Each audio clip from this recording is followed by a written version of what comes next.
Hello and welcome to my YouTube channel. कल की class में हम लोगों ने जनरल एंट्रीज़ की काफ़ी सारी बेसिक चीज़ें पढ़ी थी। आज हम लोग जनरल एंट्रीज़ की कुछ क्वेश्चंस करेंगे, ठीक है। उससे पहले थोड़ा सा एक हम लोग कल का बेसिक रिवीजन कर लेते हैं जनरल एंट्री के ही बेसिक्स का। जैसे कि हमने पढ़ा था कल, जनरल एंट्री में 3 तरह के अकाउंट होते हैं। एक आपका पर्सनल अकाउंट, एक आपका रियल अकाउंट, एक आपका नॉमिनल अकाउंट। पर्सनल अकाउंट मतलब किसी पर्सन से रिलेटेड नाम, किसी बिजनेस का नाम, किसी कंपनी का नाम, वो हो सकता है, पर्सनल अकाउंट में आ जाएगा वो। रियल अकाउंट में हमारे सारे फिक्स एसेट्स, हमारी प्रॉपर्टी, हमारे कैश, हमारे बैंक बैलेंस, वो सारी चीज़ें आ जाएंगी। और नॉमिनल अकाउंट में हमारे सारे खर्चे और इनकम आ जाएंगे, ठीक है। पर्सनल और रियल अकाउंट का रूल लगभग सेम है। जब जब ये दोनों अकाउंट प्लस होंगे आप डेबिट लिखेंगे, जब जब ये दोनों अकाउंट माइनस होंगे आप क्रेडिट लिखेंगे। नॉमिनल अकाउंट का रूल इन दोनों से जस्ट उल्टा है, ये माइनस में डेबिट होता है और ये प्लस में क्रेडिट होता है, ठीक है।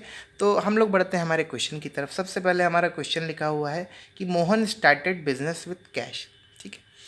मोहन एक बिजनेस शुरू कर रहा है, मोहन ओनर है और मोहन अपने बिजनेस में एज अ ओनर पैसा लगा रहा है, ठीक है। मतलब ये मोहन है, ये ओनर है और ये उसका बिजनेस है। मोहन अपनी बिजनेस में कैश लगा रहा है। Mohan started business with cash. अपनी बिजनेस में मोहन कैश लगा रहा है। हमको अकाउंट बनाना है बिजनेस के हिसाब से, हम लोगों को बिजनेस का अकाउंट बनाना है। तो हम अगर बिजनेस के पॉइंट ऑफ व्यू से देखें तो जब ओनर बिजनेस में पैसा लगा रहा है तो बिजनेस के पास कैश प्लस हो रहा है और ओनर के पास से माइनस हो रहा है कैश, ठीक है। तो बिज़नेस के शुरुआत में बिज़नेस के पास तो कैश प्लस हो रहा है, लेकिन ओनर के पास से माइनस हो रहा है कैश। बिज़नेस के शुरुआत में ओनर जो भी पैसा लगाता है या जो भी एसेट लगाता है बिज़नेस में, उसको कैपिटल बोलकर हम लोग लिखते हैं, ठीक। इसकी जनरल एंट्री किस तरह बनेगी? इसकी जनरल एंट्री होगी, बिज़नेस के पॉइंट ऑफ व्यू से हमको बनाना है तो जब भी पैसा मिलेगा, ओनर बिजनेस को पैसा दे रहा है मतलब बिजनेस के पास पैसे प्लस हो रहे हैं, तो बिजनेस के पास जो कैश है, कैश अकाउंट डेबिट हो जाएगा क्योंकि बिजनेस के पास कैश प्लस हो रहा है। और अगर हम देखें यहाँ पर रियल अकाउंट, जिसमें कैश जो कि रियल अकाउंट में आता है क्योंकि वो हमारी एक प्रॉपर्टी है, हमारे पास कैश रखा हुआ है इतना। हमको जब रियल अकाउंट में आता है कैश, तो रियल अकाउंट के हिसाब से जब भी आपके पास कोई चीज़ें प्लस होती है तो उनको हम डेबिट लिखेंगे। क्योंकि हमारे पास कैश यहाँ पर प्लस हो रहा है तो हम कैश को डेबिट लिख देंगे। टू लिखेंगे हम लोग, टू मोहन्स capital, two Mohan capital count करके हम लोग लिख देंगे कि कैश, हमारे बिजनेस के पास कैश प्लस हो रहा है तो रियल अकाउंट से के हिसाब से कैश डेबिट हो जाएगा।